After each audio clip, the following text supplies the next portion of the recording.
Hello दोस्तों, चलिए देखते हैं आगे की बात करते हैं। ग्लूकोज की प्रॉपर्टीज़ पढ़ रहे थे हम लोग। तो पिछले वीडियो में आपको कार्बोनिल ग्रुप की अभिक्रियाएं बताई गई थी, 3 अभिक्रियाएं बताई गई थी आपको। हाइड्रोजन से क्रिया, हाइड्रोजन साइनाइड से क्रिया और हाइड्रोक्सिल एमीन से क्रिया। इसकी लास्ट रिएक्शन है, चौथी रिएक्शन है कार्बोनिल ग्रुप द्वारा प्रदर्शित अभिक्रिया जो है उसी के अंतर्गत ये भी है, फेनिल हाइड्रोजीन के साथ अभिक्रिया। मोस्ट इम्पॉर्टेंट क्वेश्चन है ये, 100% ये क्वेश्चन आपको मिल सकता है। तो ये रिएक्शन आप लोग जरूर याद करेंगे, ये रिएक्शन तैयार कर लीजिएगा, बहुत ही महत्वपूर्ण रिएक्शन है। तो हम पढ़ेंगे ग्लूकोज की फेनिल हाइड्रोजीन के साथ अभिक्रिया। तो चलते हैं, देर ना करते हुए सीधा रिएक्शन पे पहुंचते हैं। तो आप लोगों को अब तक तो ग्लूकोज का सूत्र याद ही हो गया होगा। तो चलिए देखते हैं, C double bond O single bond H, ये हो गया आपका एल्डिहाइड ग्रुप, और इसी के साथ CHOH का होल 4 और CH2OH, ये आपका हो जाता है ग्लूकोज। और फेनिल हाइड्रोजीन का जो फॉर्मूला होता है वो होता है NH2 hydrazine, NH2 single bond NH2, ये है हाइड्रोजीन, इसको भी ध्यान रखना, इसको कहते हैं हाइड्रोजीन। ग्लूकोज हाइड्रोजीन से भी क्रिया करता है। तो ये है हाइड्रोजीन, यहाँ पे आप एक हाइड्रोजन को बाहर करके बेंजीन जोड़ दीजिएगा, फेनिल ग्रुप जोड़ दीजिएगा, तो ये आपका फेनिल हाइड्रोजीन बन जाता है। तो NH2 सिंगल बॉन्ड NH और फिर इसके साथ C6H5, तो ये फार्मूला हो जाता है फेनिल हाइड्रोजीन का। तो अब हम फेनिल हाइड्रोजीन के साथ ग्लूकोज की रिएक्शन करेंगे। ध्यान दीजिएगा, थोड़ा बड़ी रिएक्शन है क्योंकि यहाँ पर फेनिल हाइड्रोजीन के 3 मोल इन्वॉल्व होते हैं। कितने अणु लिए जाते हैं? 3 अणु। तो यहाँ पर आपको बताया गया था कि नाइट्रोजन से जो भी हाइड्रोजन जुड़े होते हैं वो सक्रिय हाइड्रोजन होते हैं। तो यहाँ पर जैसे पीछे हाइड्रोक्सिल एमीन में पढ़ा था, वाटर रिलीज हुआ था, तो यहाँ भी 2 हाइड्रोजन प्लस में निकलेंगे, यहाँ से सक्रिय हाइड्रोजन है, और ऑक्सीजन यहाँ से। तो ये आपका हो जाएगा H2O, बाहर कर देंगे। ये तो H2O बाहर हो गया आपका। तो बना क्या? तो बना यहाँ पे C double bond N single bond NH और C6H5, यहाँ पे आपका ऑलरेडी हाइड्रोजन है ही, तो ये बन जाएगा CHOH का होल 4 और CH2OH, ये कंपाउंड बनेगा। अब यहीं पर हम एक साथ बता दे रहे हैं, इसको आप क्या कर लीजिएगा, इसको ओपन कर लीजिएगा, एक अणु को ओपन कर लीजिएगा, तब काम बनेगा यहाँ पे। तो यहाँ पे हमने क्या किया है, CH और OH को ओपन कर लिया है, और फिर यहाँ पे CHOH का कितने थ्राइस होल थ्राइस बचा है, ये हो जाएगा आपका एक। हमने यहाँ पे ये देखिए CHOH का होल 4 लिखा है, तो हमने एक CHOH को ऊपर कर लिया है। तो अब क्या होगा, यहाँ पे हम इसकी फिर से रिएक्शन कराएंगे फेनिल हाइड्रोजीन के साथ, अगेन दोबारा रिएक्शन कराएंगे। तो दोबारा कराएंगे तो यहाँ पे रखेंगे क्या, वही यौगिक रखेंगे, H2N सिंगल बॉन्ड NH और सिंगल बॉन्ड C6H5। तो ये रिएक्शन आपका करवाएंगे इसके साथ। तो ध्यान दीजिएगा, यहाँ पे 2 हाइड्रोजन है, कार्बन से जुड़ा हाइड्रोजन और ऑक्सीजन से जुड़ा हाइड्रोजन। तो यहाँ पर ये बांड तोड़ देना, नाइट्रोजन और इस नाइट्रोजन का, एक नाइट्रोजन निगेटिव में, दूसरा नाइट्रोजन पॉजिटिव में, टूटेगा।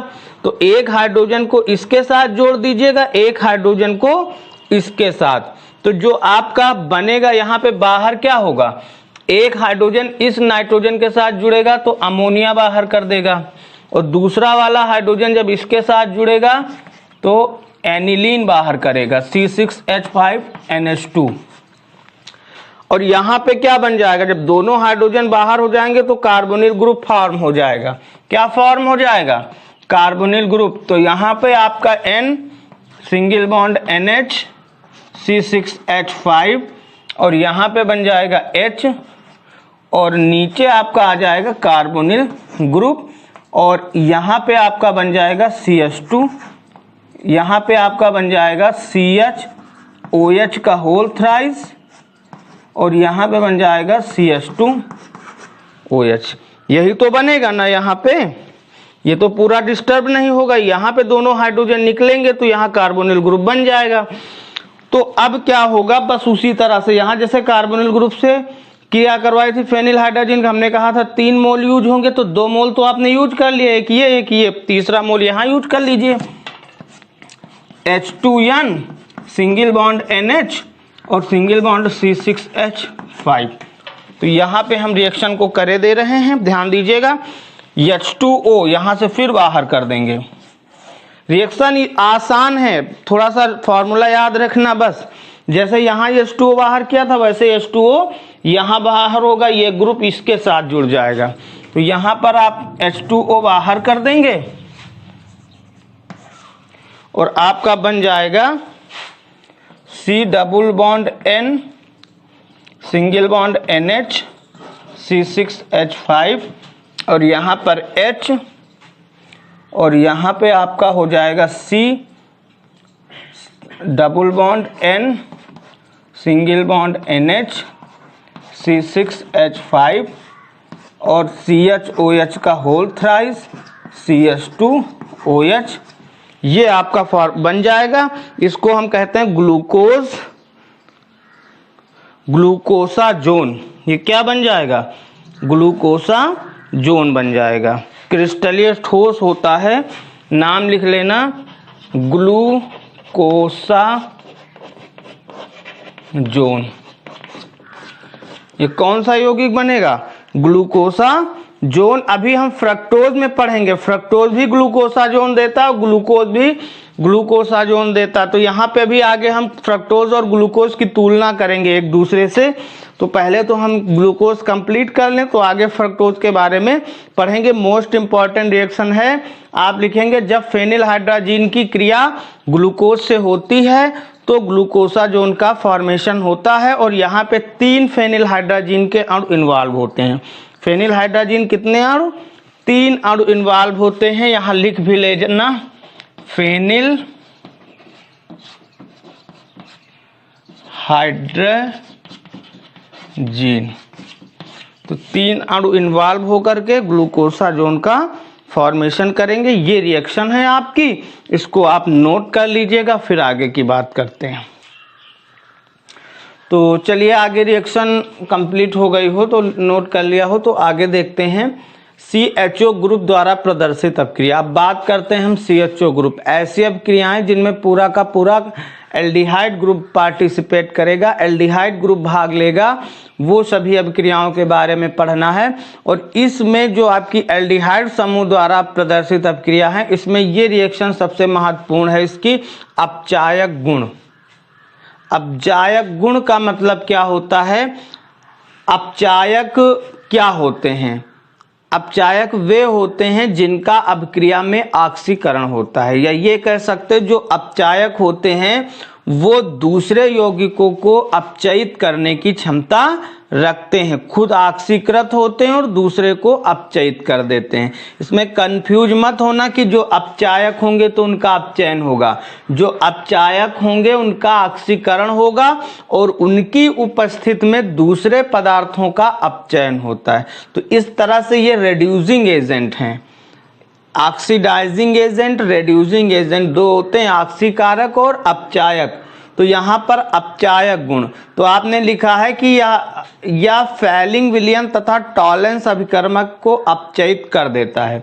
तो ये जो आपका ग्लूकोज होता है ये ऑक्सीकृत हो जाएगा और टॉलेंस अभिकर्मक और फैलिंग विलयन को अपचयित कर देगा। यहाँ पर एक चीज और ध्यान देने वाली है बात है कि जो फैलिंग विलयन होते हैं और जो टॉलेंस अभिकर्मक होते हैं ये एक प्रकार के रीजेंट है, अभिकर्मक हैं और इनका उपयोग परीक्षण में किया जाता। तो ग्लूकोज का जब टेस्ट पूछा जाता है, ग्लूकोज का परीक्षण कैसे करेंगे, ग्लूकोज को पहचानेंगे कैसे, तो ग्लूकोज के परीक्षण में फैलिंग विलयन और टॉलेंस अभिकर्मक का प्रयोग किया जाता। तो यहाँ पे अगर आपको परीक्षण की बात हो तब भी काम चल जाएगा। यहाँ पे ये परीक्षण भी है, इसका टेस्ट भी है ग्लूकोज का, ठीक है। एल्डिहाइड ग्रुप जिन भी यौगिकों में होंगे वो फैलिंग विलयन और टॉलेंस अभिकर्मक को अपचयित कर देते। ये आपका ग्लूकोज है भी, आगे जब आप एल्डिहाइड और कीटोन वाला लेसन पढ़ेंगे तो वहाँ पर फैलिंग विलयन और टॉलेंस अभिकर्मक की अभिक्रियाएं दिखाई जाएंगी। तो यहाँ हम पहले लिखते हैं फैलिंग विलयन, उसके बाद टॉलेंस अभिकर्मक। तो आपकी पहली रिएक्शन हो जाएगी फैलिंग विलयन के साथ। तो यहाँ पर आपका हम ओपन करके नहीं लिख रहे हैं क्योंकि पूरा का पूरा एल्डिहाइड ग्रुप भाग लेगा। तो CHO CHOH का होल 4 और CH2OH, ये तो आपका ग्लूकोज हो गया। फैलिंग विलयन का फॉर्मूला क्या होता, बात आती फार्मूले की। तो जो फैलिंग विलयन होता है उसको हम क्यूप्रिक ऑक्साइड के नाम से जानते हैं, CuO के नाम से। क्यूप्रिक ऑक्साइड जो होता है उसको हम कहते हैं फैलिंग विलयन। और क्या करता है ग्लूकोज, फैलिंग विलयन को, क्यूप्रिक ऑक्साइड को क्यूप्रस ऑक्साइड के लाल अवक्षेप में, लाल कलर में कन्वर्ट कर देता है। यानी जब इसकी रिएक्शन होती है तो क्या बनता है, ये आपका अपचयित होकर रेड कलर का एक प्रेसिपिटेट देता है जिसे हम क्यूप्रस ऑक्साइड कहते हैं। तो वो होता कैसे है, इस CHO है, आप लोगों को पता होना चाहिए कि एल्डिहाइड ग्रुप जब ऑक्सीडाइज होता है तो वो कार्बोक्सिलिक ग्रुप में जाता है, और एल्डिहाइड ग्रुप जब अपचयित होता है वो अल्कोहल ग्रुप में जाता है। जैसे इससे पहले सार्बिटॉल बनाया था, अपचयन किया था तो अल्कोहल ग्रुप बन गया था। जब आप ऑक्सीकरण करेंगे तो ये कार्बोक्सिलिक ग्रुप में कन्वर्ट होगा। ये एल्डिहाइड ग्रुप बीच की कड़ी है, अल्कोहल और कार्बोक्सिलिक। यानी अगर हम कार्बोक्सिलिक ग्रुप से अल्कोहल ग्रुप पे जाना चाहें तो एल्डिहाइड प्राप्त करेंगे पहले, तब अल्कोहल पे जाएंगे। उसी तरह अल्कोहल से अगर एसिड बनाना है तो एल्डिहाइड बनेगा तब एसिड बनेगा, ठीक है ना। तो यहाँ पे जो इसमें एक ऑक्सीजन होगा, इसको हम जब देखेंगे तो ये ऐसे होगा 2CuO, ये कन्वर्ट होगा आपका Cu2O+O। तो ये जो O बनेगा जो ये ऑक्सीजन रिलीज होगा यहाँ से, वो ऑक्सीजन क्या करेगा, इसको ऑक्सीडाइज कर देगा कार्बोक्सिलिक ग्रुप में। तो यहाँ पे बन जाएगा कार्बोक्सिलिक ग्रुप, CHOH का होल 4 और CH2OH, ये बनेगा। और क्या बनेगा, और यहाँ पे रेड कलर के रूप में ये बाहर हो जाएगा Cu2O, रेड PPT के रूप में, रेड PPT, रेड प्रेसिपिटेट के रूप में ये बाहर हो जाएगा। और ये जो यौगिक बनेगा इसको कहते हैं ग्लूकोनिक अम्ल। क्या कहते हैं, ग्लूकोनिक अम्ल।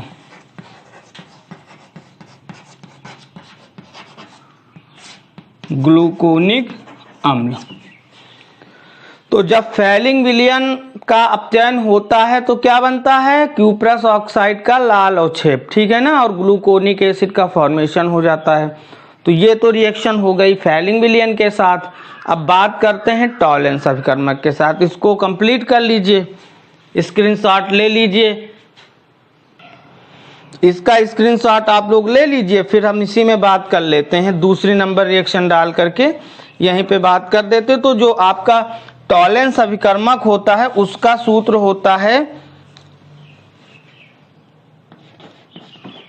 सिल्वर ऑक्साइड होता है सूत्र Ag2O। तो सिल्वर ऑक्साइड यानी Ag2O।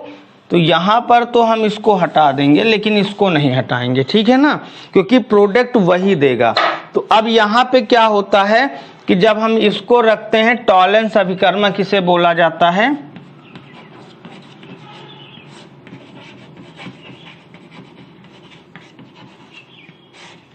टॉलेंस अभिकर्मक के नाम से इसे हम जानते हैं। तो ये रजत दर्पण बनाता है। इसका जब अपचयन होता है, टॉलेंस अभिकर्मक का अपचयन होता है तो ये सिल्वर मिरर देता है। क्या देता है, सिल्वर मिरर, या सिल्वर मिरर नहीं बनता है तो भूरे कलर का प्रेसिपिटेट देता है, ब्राउन कलर का। तो वही चीज है यहाँ पे, एक ऑक्सीजन इसको क्या करेगा, ऑक्सीडाइज कर देगा, इसके साथ जुड़ेगा, इसको ऑक्सीडाइज कर देगा कार्बोक्सिलिक ग्रुप में। तो बनेगा वही प्रोडक्ट ग्लूकोनिक अम्ल, और ये बाहर कर देगा 2Ag, रजत दर्पण। तो ये दो रिएक्शन है एल्डिहाइड ग्रुप द्वारा, इसी में भी एक है ऑक्सीकरण इस ग्रुप का। तो अभी जो है ये अपचायक गुण थे, अपचायक गुण में ये आपका बहुत ही महत्वपूर्ण है क्योंकि यहाँ पर ये परीक्षण भी है किसका, ग्लूकोज का, क्योंकि टेस्ट भी पूछा जाता। तो ये भी आप लोग ध्यान रखना कि फैलिंग विलयन और टॉलेंस अभिकर्मक से ही हम ग्लूकोज का परीक्षण करते हैं। तो ये भी रिएक्शन आप लोग नोट कर लीजिए। और आज के लिए इतना ही, बाकी अगली रिएक्शनें आपको अगले लेक्चर में बताएंगे। नेक्स्ट वीडियो में आप लोग इसका आगे का टॉपिक देखेंगे। तो आज के लिए इतना ही, धन्यवाद।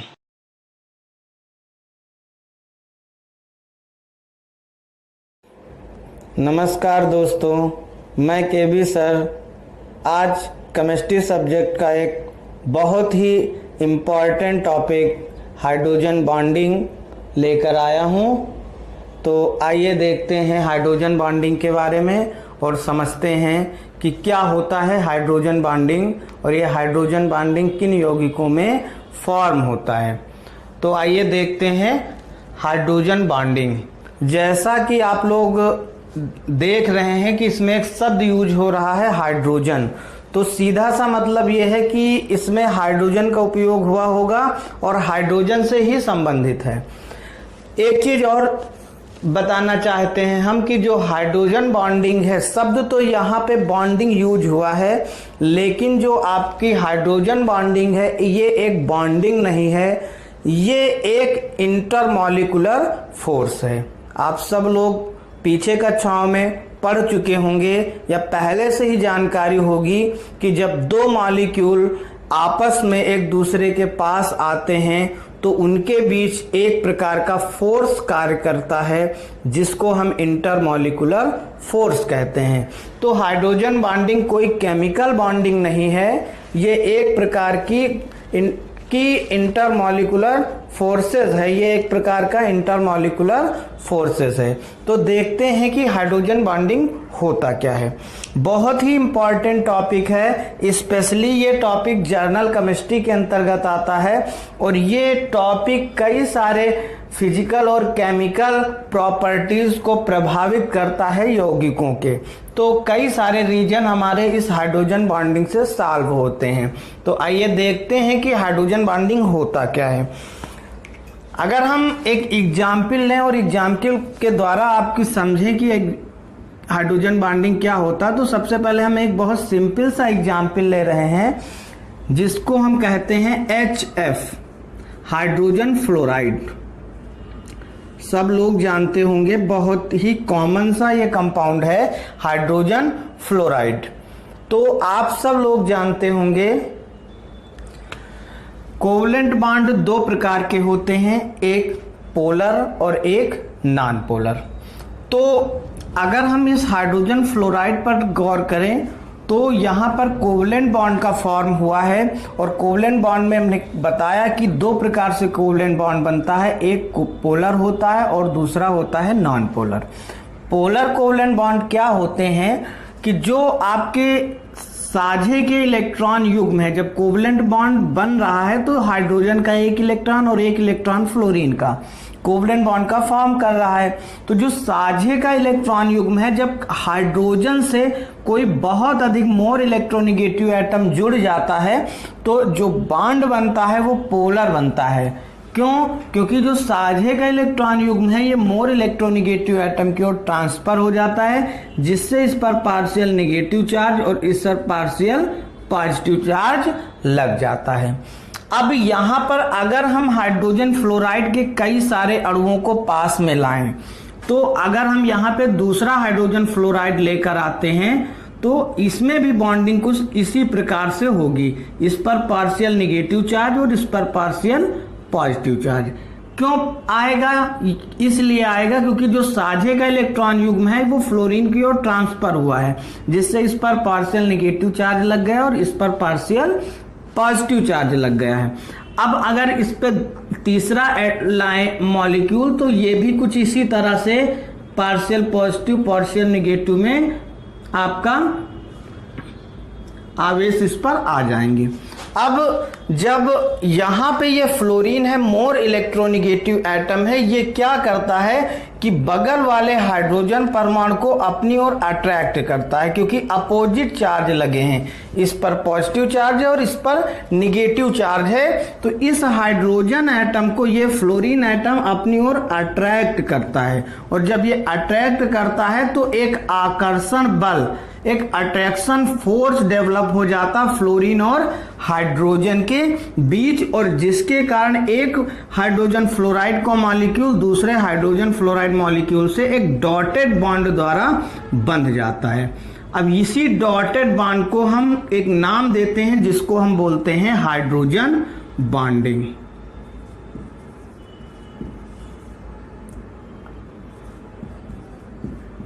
Hydrogen bonding.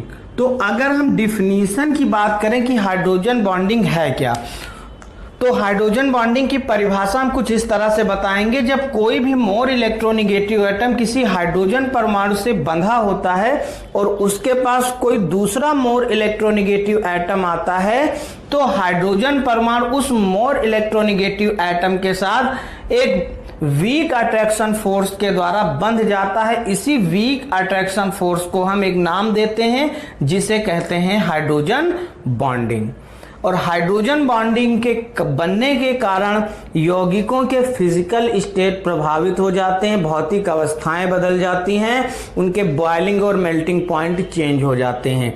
जैसे कि साधारण ताप पर आपका हाइड्रोजन फ्लोराइड एक ठोस अवस्था में पाया जाता है, लेकिन इसी के बाद क्लोरीन जब हाइड्रोक्लोराइड बनाता है तो उसमें क्या होता है कि हाइड्रोक्लोराइड एक द्रव अवस्था में पाया जाता है, जबकि दोनों एक ही वर्ग के एलिमेंट हैं, फ्लोरीन और क्लोरीन। तो ऐसा इसीलिए होता है कि मोर इलेक्ट्रोनिगेटिव एटम जब हाइड्रोजन से बंधा होता है तो उसके पास अगर दूसरा मोर इलेक्ट्रोनिगेटिव एटम आ जाता है तो दोनों में एक वीक बॉन्ड बन जाता है, और उसी वीक बॉन्ड को हम हाइड्रोजन बॉन्डिंग कहते हैं।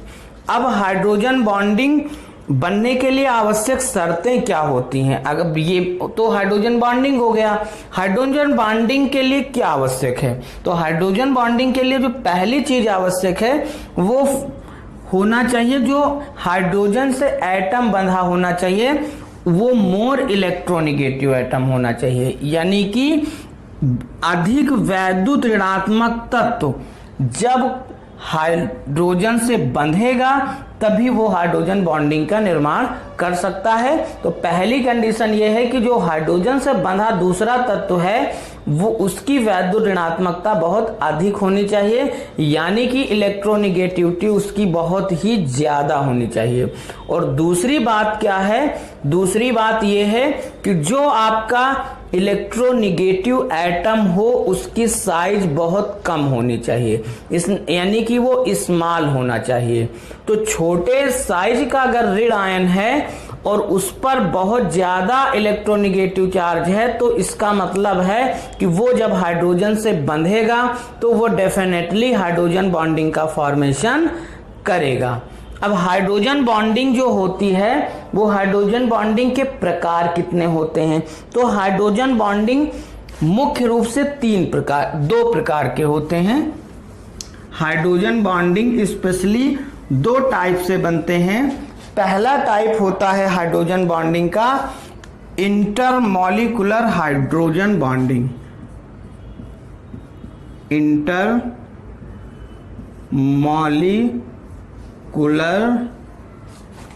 Hydrogen bonding.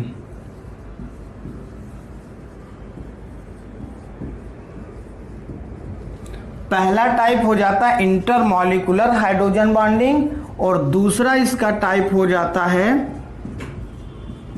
इंट्रामॉलिक्यूलर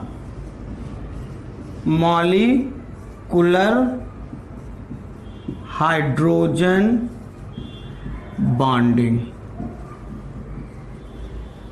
तो दो टाइप से हाइड्रोजन बॉन्डिंग बनते हैं किसी भी यौगिकों में। एक होता है इंटरमॉलिक्यूलर हाइड्रोजन बॉन्डिंग और दूसरा होता है intramolecular hydrogen bonding. Intermolecular hydrogen bonding में होता क्या है कि दो अणु एक ही यौगिक के या दो अणु अलग अलग यौगिक के आपस में जब कंबाइंड होते हैं तो उनके बीच आपका इंटरमॉलिक्यूलर हाइड्रोजन बॉन्डिंग बनता है। यानी इंटरमॉलिक्यूलर हाइड्रोजन बॉन्डिंग जो होगा वो अलग अलग अणुओं में बनेगा। वो अलग अलग अणु जो होंगे वो एक ही यौगिक के हो सकते हैं या फिर अलग अलग यौगिक के हो सकते हैं, दोनों चीजें पॉसिबल हैं। और दूसरा है इंट्रामॉलिक्यूलर हाइड्रोजन बॉन्डिंग। ये हाइड्रोजन बॉन्डिंग स्पेशली एक ही यौगिक में बनेगा, यानी कि एक ही यौगिक के एक ही अणु में फॉर्म होगा। तो हम दोनों के एक एक एग्जाम्पल लेते हैं और फिर बताते हैं आपको इंटरमॉलिक्यूलर हाइड्रोजन बॉन्डिंग और इंट्रामॉलिक्यूलर हाइड्रोजन बॉन्डिंग। जैसे कि हम जल के अणु को लेते हैं वाटर, तो वाटर में आपका एक अणु ये हो गया और दूसरा वाटर का अणु ये हो गया और तीसरा वाटर का अणु ये हो गया। तो आप देख रहे हैं कि यहाँ वाटर के तीन अणु हैं, अलग अलग तीन अणु हैं वाटर के। और ये भी आप देख रहे हैं कि हाइड्रोजन किससे बंधा है, ऑक्सीजन से बंधा, जो मोर इलेक्ट्रोनिगेटिव। डिफिनीशन यही है कि जब हाइड्रोजन किसी मोर इलेक्ट्रोनिगेटिव एटम से बंधा हो और उसके पास दूसरा मोर इलेक्ट्रोनिगेटिव एटम आए। मान लीजिए कि हाइड्रोजन के पास एक मोर इलेक्ट्रोनिगेटिव एटम ए बंधा है और इसके पास दूसरा मोर इलेक्ट्रोनिगेटिव एटम बी आ रहा है, तो फिर क्या होगा कि हाइड्रोजन इस ऑक्सीजन के साथ हाइड्रोजन बॉन्डिंग कर लेगा। स्पेशली एक चीज आप लोग अपने दिमाग में बैठा लीजिएगा कि तीन एटम ऐसे होते हैं, पहला फ्लोरीन, दूसरा ऑक्सीजन, तीसरा नाइट्रोजन। ये तीन ऐसे एटम होते हैं कि अगर इनके साथ हाइड्रोजन बंधा है डायरेक्टली तो वो हाइड्रोजन बॉन्डिंग कर सकते हैं। सबसे ज्यादा जो हाइड्रोजन बॉन्डिंग बनाने की क्षमता होती है वो फ्लोरीन के पास, उसके बाद ऑक्सीजन और उसके बाद नाइट्रोजन, क्योंकि पीरियाडिक टेबल में क्रम यही है। सबसे ज्यादा मोर इलेक्ट्रोनिगेटिव एटम फ्लोरीन है, उससे कम ऑक्सीजन और उससे कम आपका नाइट्रोजन। इसके अलावा पूरे पीरियाडिक टेबल में चौथा कोई एटम नहीं है जिससे अगर हाइड्रोजन बंधेगा तो हाइड्रोजन बॉन्डिंग करेगा। तो स्पेशली इन तीन एलिमेंटों को आप याद रखिएगा और इनके साथ अगर हाइड्रोजन जुड़ा हुआ है तो वो हाइड्रोजन बॉन्ड जरूर बनाएगा, डेफिनेटली हाइड्रोजन बॉन्ड का फॉर्मेशन करेगा। यहीं पर अभी ऊपर हमने एक बात बताई थी कि मोर इलेक्ट्रोनिगेटिव एटम होना चाहिए और जो मोर इलेक्ट्रोनिगेटिव एटम है उसका साइज कम होना चाहिए, छोटा होना चाहिए। अगर हम बात करें नाइट्रोजन और क्लोरीन की, तो नाइट्रोजन और क्लोरीन की वैद्युत ऋणात्मकताओं में ज्यादा अंतर नहीं होता है, दोनों की वैद्युत ऋणात्मकताएं लगभग समान होती, यानी जो इलेक्ट्रोनिगेटिविटी है वो क्लोरीन और नाइट्रोजन की लगभग समान है। पर नाइट्रोजन हाइड्रोजन बॉन्डिंग करता है लेकिन क्लोरीन हाइड्रोजन बॉन्डिंग नहीं कर पाता। क्यों नहीं कर पाता? तो क्लोरीन का जो एटॉमिक साइज है वो नाइट्रोजन से बड़ा है, तो क्लोरीन बड़े साइज होने के कारण हाइड्रोजन बॉन्डिंग नहीं करता है। क्योंकि जब इलेक्ट्रोनिगेटिविटी की बात होगी तो जितना छोटा साइज होगा एटम का वो इलेक्ट्रॉनों को अपनी ओर उतना ही तेजी से खींच पाएगा, अट्रैक्ट कर पाएगा। साइज बढ़ने के कारण क्या होगा कि फोर्स ऑफ अट्रैक्शन नाभिक का बाहर कम होता जाएगा, तो इस कारण से जो इलेक्ट्रोनिगेटिविटी होगी वो उतना प्रभावी नहीं हो पाएगी। तो यहाँ वही चीज है कि वाटर में अगर हम देखें तो हाइड्रोजन ऑक्सीजन से बंधा हुआ है, यानी मोर इलेक्ट्रोनिगेटिव एटम से पोलर बॉन्ड है, तो इस पर पार्शियल नेगेटिव चार्ज और इस पर पार्शियल पॉजिटिव चार्ज।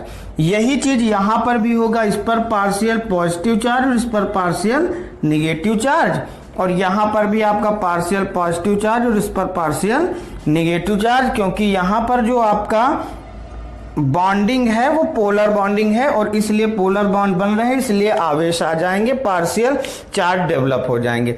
अब hydrogen more electronegative atom oxygen से बंधा है, इसके पास दूसरा अगर ऑक्सीजन एटम आ रहा तो ये और ये एक दूसरे को अट्रैक्ट करेंगे एक दूसरे से, एक प्रकार का इंटर मॉलिक्यूलर फोर्स लगाएंगे जिसके कारण एक डॉटेड बॉन्ड बन जाएगा दोनों के बीच, और इसी डॉटेड बॉन्ड को हम हाइड्रोजन बॉन्ड के नाम से जानते हैं, जिससे कई सारे मॉलिक्यूल आपस में अटैच हो जाएंगे।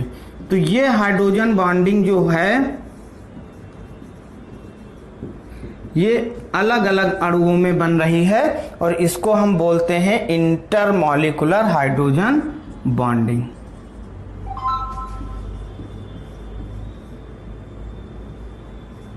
Intermolecular hydrogen bonding.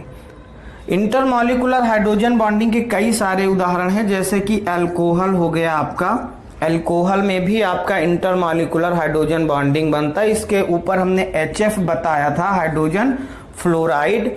Hydrogen fluoride में भी इंटरमॉलिक्यूलर हाइड्रोजन बॉन्डिंग बन सकता है। और एक अमोनिया होता है, इजी वे में नहीं लेकिन विशेष परिस्थितियों में अमोनिया भी हाइड्रोजन बॉन्डिंग कर सकता है, क्योंकि नाइट्रोजन मोर इलेक्ट्रोनिगेटिव एटम है। हालांकि मोर इलेक्ट्रोनिगेटिव एटम होने के कारण इतनी ज्यादा इलेक्ट्रोनिगेटिविटी नहीं होती जितना ऑक्सीजन और फ्लोरीन की होती है, फिर भी ये हाइड्रोजन बॉन्डिंग कर सकता है। तो ये आपके अणु हैं जो हाइड्रोजन बॉन्डिंग करते हैं, इंटरमॉलिक्यूलर हाइड्रोजन बॉन्डिंग का फॉर्मेशन कर लेते हैं। और इसके कारण ही क्या होता है कि जल जो है एक द्रव अवस्था में पाया जाता है। इसी के बाद एक आता है H2O के बाद एक आता है H2S जो सामान्य अवस्था में गैस है, क्योंकि H2S में सल्फर हाइड्रोजन बॉन्डिंग नहीं कर पाता है, जबकि ऑक्सीजन हाइड्रोजन बॉन्डिंग कर लेते हैं।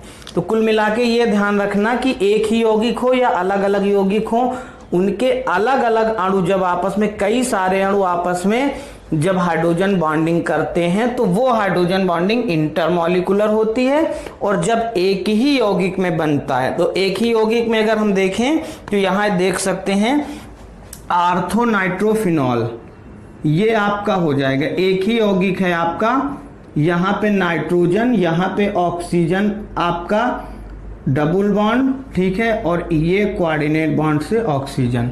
तो यहां पे ये NO2 है और ये आपका हो जाता है ऑक्सीजन और ये हो जाता है हाइड्रोजन। इसका नाम है आर्थोनाइट्रोफिनॉल। तो ये एक ही यौगिक है आर्थोनाइट्रोफिनॉल। अब इसमें देखें तो ऑक्सीजन जो आपका है वो मोर इलेक्ट्रोनिगेटिव एटम है। यहां पे ऑक्सीजन हाइड्रोजन में देखें तो oxygen more electronegative atom hydrogen से बंधा, तो इस पर पार्शियल नेगेटिव और इस पर पार्शियल पॉजिटिव चार्ज आएगा। नाइट्रोजन और ऑक्सीजन में ऑक्सीजन पर पार्शियल नेगेटिव चार्ज आएगा। तो हमने कहा था जब कोई भी मोर इलेक्ट्रोनिगेटिव एटम हाइड्रोजन से बंधा होता है और फिर हाइड्रोजन किसी दूसरे मोर इलेक्ट्रोनिगेटिव के पास पहुंचता है, एटम के पास, तो वो क्या करता है कि यहाँ एक डॉटेड बॉन्ड बना लेता है, एक दूसरे से बंध जाते हैं। इसको हम बोल सकते हैं intra molecular hydrogen bonding.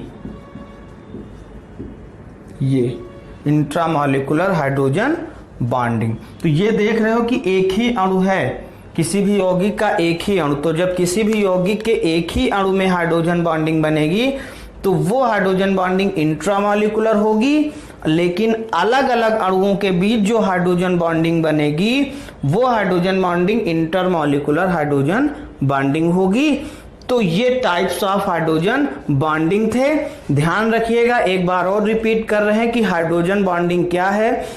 Hydrogen bonding कोई बॉन्डिंग नहीं है, ये एक प्रकार का इंटरमॉलिक्यूलर फोर्स है जो दो अणुओं के बीच कार्य करता है। इसमें कंडीशन ये है कि जो हाइड्रोजन एटम होता है वो अगर किसी भी मोर इलेक्ट्रोनिगेटिव एटम से बंधा, और मोर इलेक्ट्रोनिगेटिव एटम से फ्लोरीन, ऑक्सीजन और नाइट्रोजन, इन तीन में से अगर किसी भी एटम से हाइड्रोजन बंधा है और फिर उस हाइड्रोजन के पास कोई दूसरा मोर इलेक्ट्रोनिगेटिव एटम लाया जाता है या आता है, तो दोनों के बीच एक प्रकार का फोर्स डेवलप हो जाता है। ये फोर्स बहुत वीक होता है, बहुत ज्यादा स्ट्रांग नहीं होता है, इसीलिए इस फोर्स को हम डॉटेड लाइन द्वारा दिखाते हैं।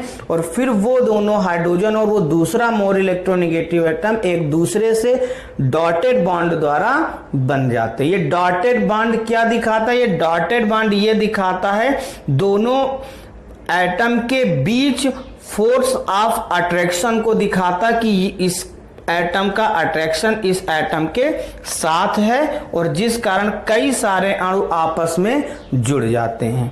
तो ये रहा हाइड्रोजन बॉन्डिंग जो एक विशेष टॉपिक है, जर्नल केमिस्ट्री के अंतर्गत आता है। तो इस टॉपिक को आप लोग पढ़िएगा, इस टॉपिक को, और इस टॉपिक से आपको कई सारे क्वेश्चन को सॉल्व करने में मदद मिलेगी। जैसे कि किसी के फिजिकल स्टेट में जो परिवर्तन होता है, पूछा जाता है कि एथिल अल्कोहल या एथेनॉल जल में डिसॉल्व होता है, ठीक है, जबकि एथिल अल्कोहल कार्बनिक है, बाकी एल्केन है, जल में डिसॉल्व नहीं होते हैं।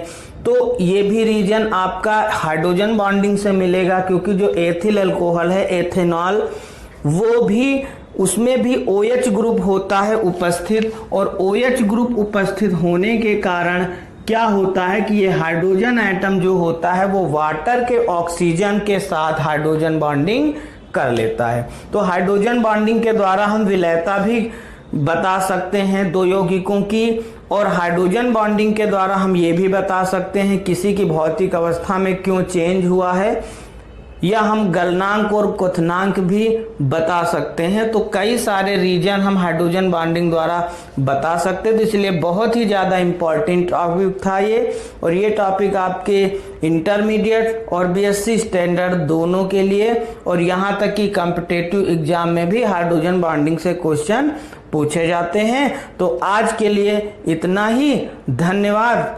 चैनल को लाइक और सब्सक्राइब करना ना भूलिएगा।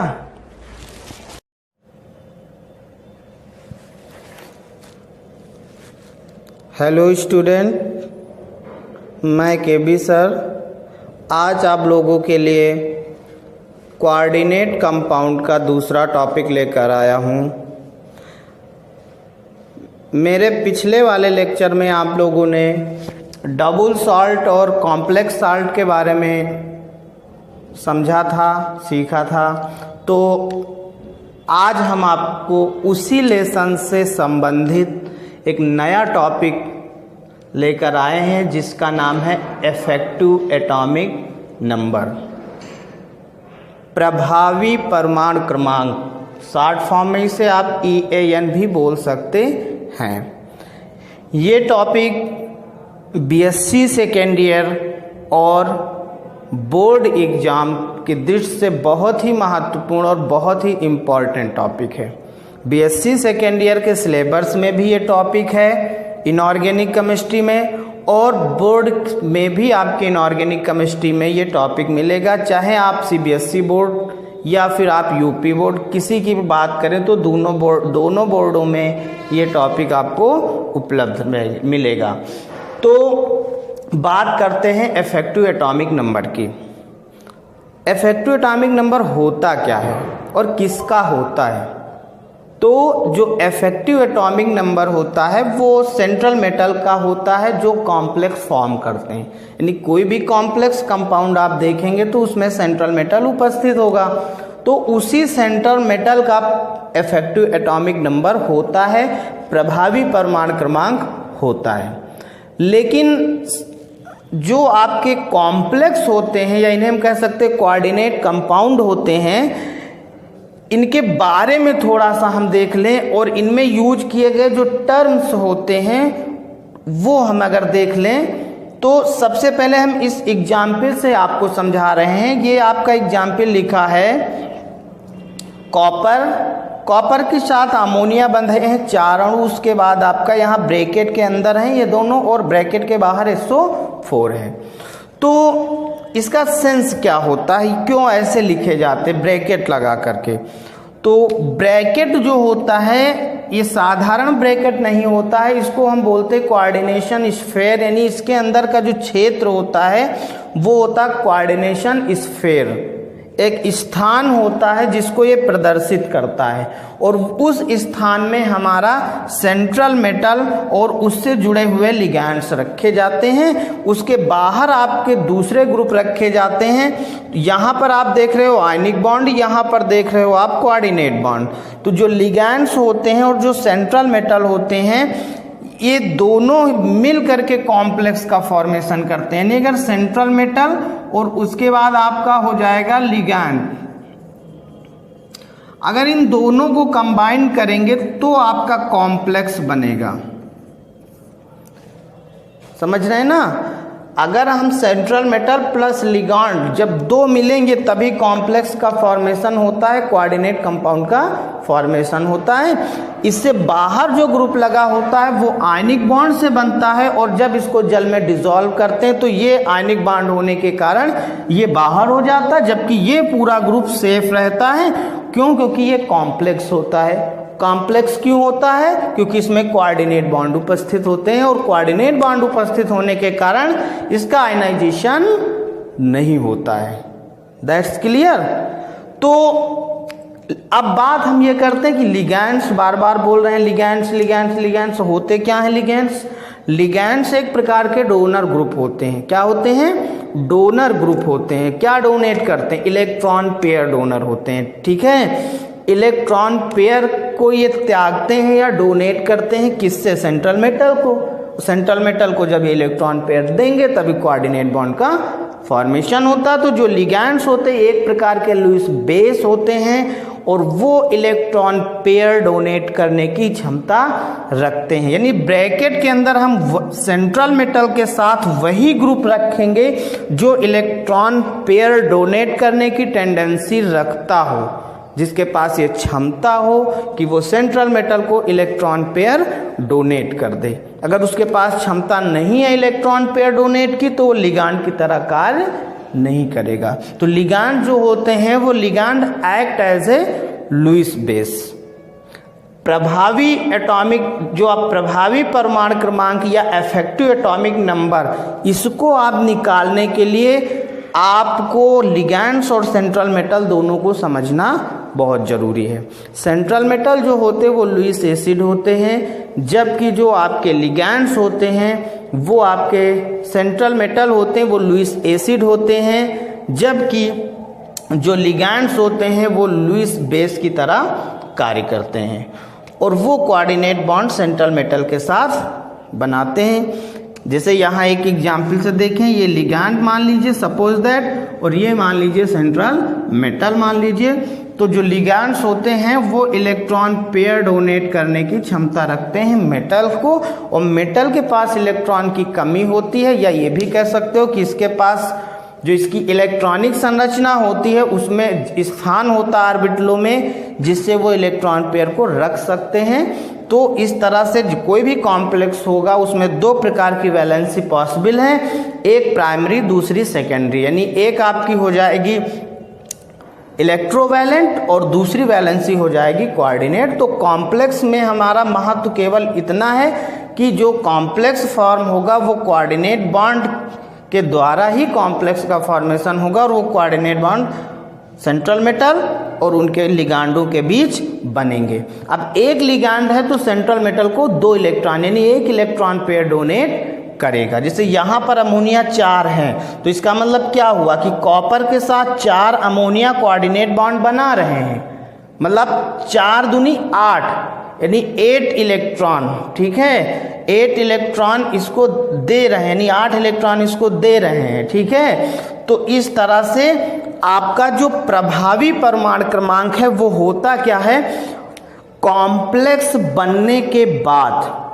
जैसे कॉम्प्लेक्स से पहले कॉपर का आपसे एटॉमिक नंबर पूछा जाए, आप जनरली बोलोगे कॉपर का एटॉमिक नंबर 29 होता है, पर जब पूरा कॉम्प्लेक्स बन जाता है तो कॉम्प्लेक्स के बनने के बाद कॉपर का परमाणु क्रमांक क्या होता है, जो नंबर ऑफ इलेक्ट्रॉन कॉपर में होंगे वही उसका क्या होगा, टोटल नंबर ऑफ जो इलेक्ट्रॉन होंगे कॉम्प्लेक्स बनने के बाद वही उसका प्रभावी परमाणु क्रमांक होता है। और प्रभावी परमाणु क्रमांक से ही हम ये पता कर सकते हैं कि कोई कॉम्प्लेक्स स्टेबल है अदरवाइज अनस्टेबल है। तो ज़्यादा जो है देर ना करते हुए हम सीधा आपके टॉपिक पर आते हैं, इफेक्टिव एटॉमिक नंबर कैसे हम निकालेंगे। तो हम इसी कंपाउंड की बात कर लेते हैं, या आपको हम कुछ और एग्जाम्पल देते हैं और एग्जाम्पल दे करके आपको बताते हैं। जैसे कि आपका यहाँ पे लिख दिया गया K4, हम साधारण और सिंपल एग्जाम्पल ले रहे हैं K4 और K4 FeCN का होल 6। अब अगर आपसे पूछा जाए यहाँ पर आयरन का प्रभावी परमाणु क्रमांक कितना है, तो ठीक है ना, En निकालना है आपको, तो En का फॉर्मूला लगाएंगे En क्या होता है, इफेक्टिव एटॉमिक नंबर। कॉम्प्लेक्स बनने के बाद जो टोटल नंबर ऑफ इलेक्ट्रॉन इस मेटल पर होंगे, इस मेटल के पास टोटल नंबर ऑफ इलेक्ट्रॉन जो होंगे वही उसका प्रभावी परमाणु क्रमांक होता है। तो टोटल नंबर ऑफ इलेक्ट्रॉन इस पे कितने हैं उसे निकालने के लिए हमारे पास एक फॉर्मूला है, इसके द्वारा हम निकाल सकते हैं। जैसे यहाँ पे लिखा है atomic number of central metal, ये फॉर्मूला क्या है, atomic number of central metal, यानी सेंट्रल मेटल का पूछ रहा है, सेंट्रल मेटल का atomic number of central metal. तो सेंट्रल मेटल कौन है, Fe है। सेंट्रल मेटल हमेशा इस ब्रैकेट के अंदर होगा, जैसे पोटेशियम मेटल तो है पर सेंट्रल मेटल नहीं है। पोटेशियम यहाँ आयनिक बॉन्ड बना रहा, इसीलिए इसको हम ब्रैकेट से बाहर रख दिए हैं। तो यहाँ पर हमें सेंट्रल मेटल का ध्यान रखना है, Fe का ध्यान रखना है। तो Fe का जो होता है आपका एटॉमिक नंबर सबको मालूम होगा 26 हो गया, तो हम 26 लिख देंगे। कितना लिख देंगे, 26 लिख देंगे। Clear. Minus oxidation number of central metal ion, क्या लिखना है, oxidation number of central metal ion minus करना है इसके एटॉमिक नंबर से। क्या माइनस करना है, oxidation number of central metal ion, ठीक है ना। तो अब यहां से हम ऑक्सीडेशन नंबर निकाल लेते हैं। जैसे हम Fe का ऑक्सीडेशन नंबर निकालेंगे तो आप समझते हो, इसको पढ़ा होगा ऑक्सीडेशन नंबर निकालने के लिए। तो पोटेशियम के कितने अणु हैं, 4। क्षार धातु का ऑक्सीडेशन नंबर -+1 होता है। क्लियर। तो यहां पर आपका कितना हो जाएगा, +4 हो जाएगा ऑक्सीडेशन नंबर। साइनाइड का जो ऑक्सीडेशन नंबर होता है वो -1 होता है। कितना होता है, -1। और कितने साइनाइड होते हैं, 6 साइनाइड। तो यहाँ पे कितना हो जाएगा, -6। तो अगर यहाँ पे -6 है, यहाँ पे +4 है, तो -2 होगा।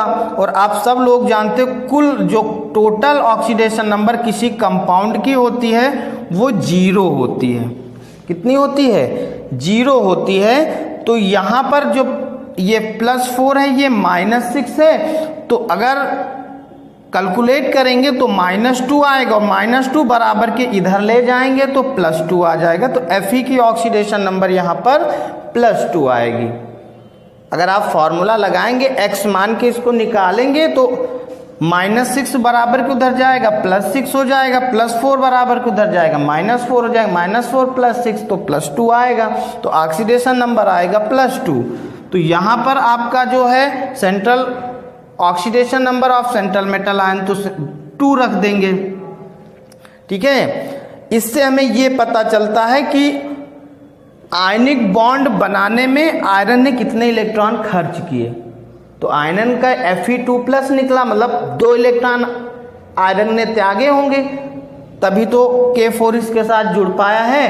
तो कहने का मतलब 2 इलेक्ट्रॉन का त्याग किया, किसने किया, सेंट्रल मेटल ने। भाई टोटल जब कॉम्प्लेक्स बनने के बाद टोटल इस पर इलेक्ट्रॉन निकालोगे ना, तो 2 इलेक्ट्रॉन तो इसने खर्च किए हैं आयनिक बॉन्ड फॉर्म करने में। तो वही 2 इलेक्ट्रॉन, तो 2 इलेक्ट्रॉन कैसे खर्च किए, कैसे पता चला, उसके ऑक्सीडेशन नंबर से। +2 आएगी ऑक्सीडेशन नंबर, मतलब 2 इलेक्ट्रॉन इसने त्याग किए हैं। तो कहने का मतलब इस पर 2 इलेक्ट्रॉन आया कि 2 इलेक्ट्रॉन इसने त्यागे हैं। तो ये हो जाएंगे त्याग किए गए इलेक्ट्रॉन, ये oxidation number of central metal ion 2 आ जाएगा। प्लस लगा दोगे number of electron gain from the ligands, यानी जितने भी इलेक्ट्रॉन सेंट्रल मेटल गेन करेगा, ग्रहण करेगा, किससे ग्रहण करेगा, लिगैंड से ग्रहण करेगा, उसकी संख्या होगी, टोटल नंबर होगी। तो यहाँ पर आपका कितने साइनाइड हैं, 6 साइनाइड हैं। और हमने कहा था एक कोऑर्डिनेट बॉन्ड बनाने में 2 इलेक्ट्रॉन देगा, तो 6 साइनाइड हैं तो कितने इलेक्ट्रॉन देगा, 12 इलेक्ट्रॉन देगा। सीधी सी बात है, एक कोऑर्डिनेट बॉन्ड पर 2 इलेक्ट्रॉन ये ट्रांसफर करेगा तो 6 कोऑर्डिनेट बॉन्ड बनेंगे, तो 6 दूनी 12 इलेक्ट्रॉन देगा, तो प्लस 12 कर दीजिए, इसका योग कर लीजिएगा, तो 26 माइनस 2 24, और 24 में आप 12 ऐड कर दीजिए, तो ऐड करने पर कितना आएगा 36। तो EAN नंबर कितना आया 26, किसका, आयरन का, आयरन का 26 आया। और 26 किसका होता है एटॉमिक नंबर, क्रिप्टॉन का होता है। और क्रिप्टॉन, सॉरी यहाँ पर 36 है, 26 नहीं ये 36 है, 26 माइनस 2 प्लस 12, तो यहाँ आ जाएगा 36। तो इस तरह से हम देख रहे हैं कि ये जो EN निकल के आया है, इफेक्टिव एटॉमिक नंबर निकल के आया 36, ये कॉम्प्लेक्स बनने के बाद आयरन का निकल के आया। तो जो कॉम्प्लेक्स बनने के बाद जो नंबर निकल के आता है वही होता है इफेक्टिव एटॉमिक नंबर। अब आप देख चुके होंगे कि इसका जो एटॉमिक नंबर आया है, इफेक्टिव एटॉमिक नंबर, वो 36 आया है। और 36 एटॉमिक नंबर जो होता है वो क्रिप्टॉन का होता है, जो एक अक्रिय गैस है। और ये आयरन भी यहाँ अक्रिय गैस का एटॉमिक नंबर गेन कर रहा है, वही एटॉमिक नंबर ये प्राप्त कर रहा है। तो आप समझ गए होंगे कि कॉम्प्लेक्स का फॉर्मेशन क्यों होता है। हर एक एलिमेंट हो, चाहे वो नॉन मेटल हो चाहे मेटल हो, यहाँ तक कि आप लोग भी स्टेबिलिटी की तलाश में दिन भर घूमते रहते हैं। अगर आपको स्टेबल ना होना हो तो आप इतने सारे वर्क, इतना सारा पढ़ाई, इतना सारा व्यवस्था ना करें। तो उसी तरह जितने भी पीरियाडिक टेबल में एलिमेंट होते हैं सब क्रियाशील होते हैं अक्रिय गैसों को छोड़ करके, और किसी न किसी तत्व से एक दूसरे से क्रिया करते रहते हैं। तो यहाँ पर जो आपका आयरन होता है वो भी आपका अक्रिय गैस की संरचना प्राप्त करने के लिए इस व्यवस्था का प्रयोग करता है और कॉम्प्लेक्स का फॉर्मेशन करता है। और इस तरह से हम ये भी पता कर सकते हैं कौन सा कॉम्प्लेक्स स्टेबल है और कौन सा कॉम्प्लेक्स स्टेबल नहीं है। अगर हम इफेक्टिव एटॉमिक नंबर निकाल रहे हैं और वो इफेक्टिव एटॉमिक नंबर किसी अक्रिय गैस का मिल रहा है एटॉमिक नंबर, तो वो आपका स्टेबल होगा, कंपाउंड नहीं मिल रहा है तो वो स्टेबल नहीं होगा या उसकी स्टेबिलिटी बहुत कम होगी। अब इसको हम दूसरे एग्जाम्पल से देखते हैं।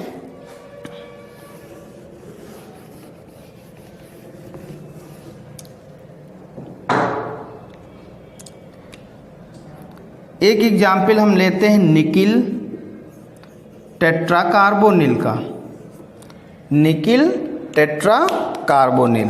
अगर आपसे पूछा जाए इसमें आपका निकिल का इफेक्टिव एटॉमिक नंबर क्या होगा, तो निकिल का इफेक्टिव एटॉमिक नंबर फॉर्मूला वही है आपके सामने, EAN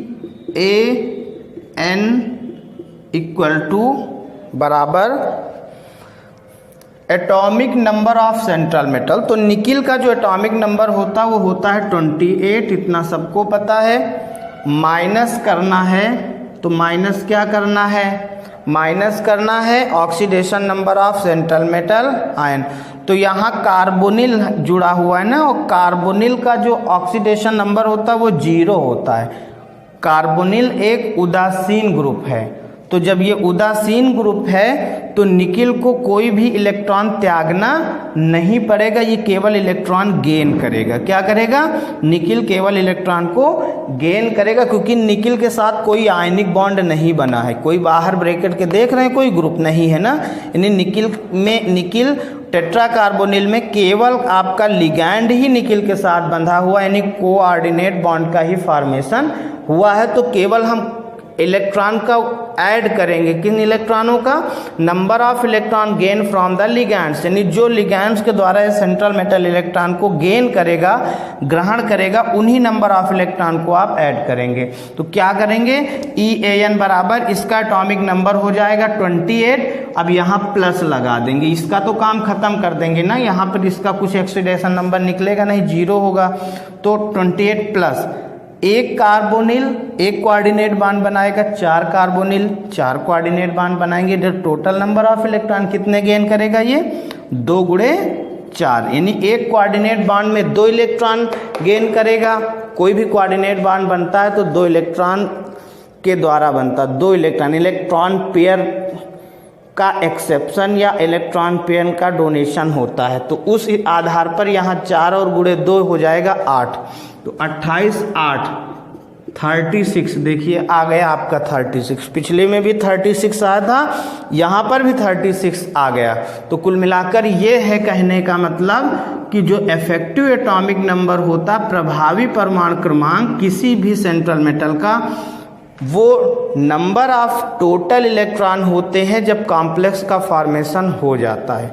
कॉम्प्लेक्स फॉर्मेशन के बाद नंबर ऑफ टोटल जो इलेक्ट्रॉन होते हैं वही उसके इफेक्टिव एटॉमिक नंबर को प्रदर्शित करते हैं। तो आप इफेक्टिव एटॉमिक नंबर निकाल भी सकते हैं, पूछा जाएगा, और इफेक्टिव एटॉमिक नंबर के आधार पर आप स्टेबिलिटी भी पता कर सकते हैं, कौन सा यौगिक स्थायी होगा और कौन सा यौगिक स्थायी नहीं होगा, यानी कौन सा कॉम्प्लेक्स स्टेबल होगा और कौन सा कॉम्प्लेक्स अनस्टेबल होगा। जैसे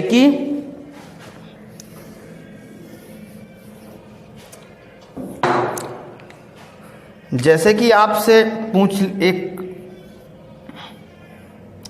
अभी आपको बताया था कॉपर,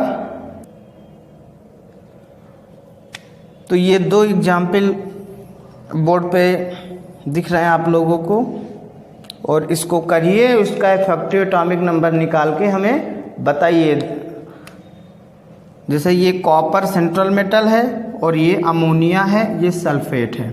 तो कहने का मतलब यहाँ कॉपर इलेक्ट्रॉन गेन भी करेगा और इलेक्ट्रॉन को त्यागेगा भी, यानी जब ये आयनिक बॉन्ड बनाएगा तो इलेक्ट्रॉन का त्याग करेगा, और जब ये कोऑर्डिनेट बॉन्ड बनाएगा तो इलेक्ट्रॉन को ग्रहण करेगा। सीधी सी बात है, इसी बात को आप ध्यान से समझ लीजिएगा और अपने दिमाग में इसको बैठा दीजिएगा। जो हमने बताया कि सेंट्रल मेटल की 2 प्रकार की वैलेंसी होती है, 2 प्रकार की संयोजकता होती है, एक प्राइमरी और एक सेकेंडरी। तो जब 2 प्रकार की ये वैलेंसी दिखाता है तो 2 प्रकार की बॉन्डिंग भी करेगा। एक बॉन्डिंग इसकी आयनिक होती जो ब्रैकेट के बाहर होती है, एक बॉन्डिंग इसकी कोऑर्डिनेट होती जो ब्रैकेट के अंदर होती है। जो कोऑर्डिनेट बॉन्ड होगा इसमें ये इलेक्ट्रॉन गेन करेगा, और जो ये आयनिक बॉन्ड बना रहा है इसमें ये इलेक्ट्रॉन का त्याग करेगा। क्योंकि मेटल है, जब आयनिक बॉन्ड बनाते हैं मेटल, तो आयनिक बॉन्ड मेटल में क्या होते हैं, मेटल इलेक्ट्रोपॉजिटिव नेचर शो करते हैं ना, वैद्युत धनात्मक गुण रखते हैं, तो वो इलेक्ट्रॉन का त्याग करेंगे। और जब हम प्रभावी परमाणु क्रमांक निकालेंगे तो हम त्यागे गए इलेक्ट्रॉन और ग्रहण किए गए इलेक्ट्रॉन दोनों को लेस भी करेंगे और ऐड भी करेंगे, तभी टोटल नंबर आपके निकल पाएंगे कि टोटल कितने इलेक्ट्रॉन हैं। तो यहाँ 2 कंपाउंड है, अगर आपसे पूछ लिया जाए कि इन दोनों में स्टेबल कौन है और कौन अनस्टेबल है, तो आप इफेक्टिव एटॉमिक नंबर का प्रयोग करके बता सकते हो कौन सा कॉम्प्लेक्स आपका स्टेबल होगा, कौन सा कॉम्प्लेक्स आपका अनस्टेबल होगा। तो बिल्कुल इजी है। सबसे पहले आप कॉपर का एटॉमिक नंबर लिखिए, EAN इक्वल टू, कॉपर का एटॉमिक नंबर होता है 29, आयनिक बॉन्ड बना रहा माइनस, कॉपर का ऑक्सीडेशन नंबर यहाँ -2 निकलेगा, यानी 2 इलेक्ट्रॉन का जब ये त्याग करेगा तभी सल्फेट 2 इलेक्ट्रॉन को ग्रहण करेगा। आयनन दिखाओगे SO4 2 माइनस में और यहाँ पर 2 प्लस चार्ज आएगा, यानी आपके 2 इलेक्ट्रॉन खर्च करने पड़ेंगे इसको, तो इसलिए -2 और प्लस में 4 अमोनिया है, और 4 अमोनिया का मतलब हुआ 1 अमोनिया 2 इलेक्ट्रॉन देगा सेंट्रल मेटल को, 1 लिगैंड्स 2 इलेक्ट्रॉन देंगे तभी कोऑर्डिनेट बॉन्ड बनेंगे। तो 4 को 2 से मल्टीप्लाई कर दीजिए, 4 दूनी 8, तो 8 हो जाएगा। तो 29 में से 2 घटाएंगे 27, 27 में से 8, 27 में 8 जोड़ेंगे तो हो जाएगा 35, तो यहाँ पर आपका हो जाएगा 35। तो यहाँ पर इफेक्टिव एटॉमिक नंबर कॉपर का कितना आया, 35 आया। इसी तरह से आप यहाँ पर भी निकाल सकते हैं। तो यहाँ पे अगर निकालेंगे Fe का इफेक्टिव, Fe का EAN, तो ये इक्वल टू हो जाएगा आपका Fe का टोटल एटॉमिक नंबर 26 जो मेन एटॉमिक नंबर होता है, K3 है, यानी कि यहाँ पे 3 है और यहाँ पे 6 है, -6 +3, तो टोटल जो चार्ज आएगा Fe पर वो आएगा +3, क्योंकि +3 -6, तो यहाँ घटाओगे -3 बचेगा, जो बराबर के उधर जाएगा तो +3 में कन्वर्ट हो जाएगा। सेंट्रल मेटल की ऑक्सीडेशन नंबर +3 आएगी, यानी ये 3 इलेक्ट्रॉन इसको खर्च करना पड़ेगा। तो -3 और प्लस में 6 आपके साइनाइड है, तो यहाँ आपने इसमें 4 से गुणा किया था 2 में, यहाँ पे आपको 6 से करना है गुणा 2 में, तो 6 दूनी 12 हो जाएंगे, 26 -3 होगा 23, और 23 में 12 35। तो Fe का EAN = 35। कहने का मतलब दोनों अनस्टेबल कॉम्प्लेक्स हैं, क्योंकि दोनों अक्रिय गैस की संरचना नहीं प्राप्त कर पा रहे हैं। दोनों का एटॉमिक नंबर 35 है, जबकि इसके सबसे नज़दीक होगा क्रिप्टॉन, जिसका होता है 36। तो ये रहा इफेक्टिव एटॉमिक नंबर। इसको आप लोग पढ़िएगा, इसको तैयार करिएगा, और 2-4 कॉम्प्लेक्स के आप इफेक्टिव एटॉमिक नंबर खुद निकाल के देखिएगा कि कैसे निकाले जाते हैं। इसी से संबंधित हम कोऑर्डिनेट कंपाउंड से संबंधित अगला टॉपिक अगले दिन लेकर फिर मिलेंगे। धन्यवाद। और अगर आपको हमारा चैनल अच्छा लग रहा हो, आपको मज़ा आ रहा हो चैनल पर, तो प्लीज़ उसको लाइक और सब्सक्राइब कर दीजिएगा।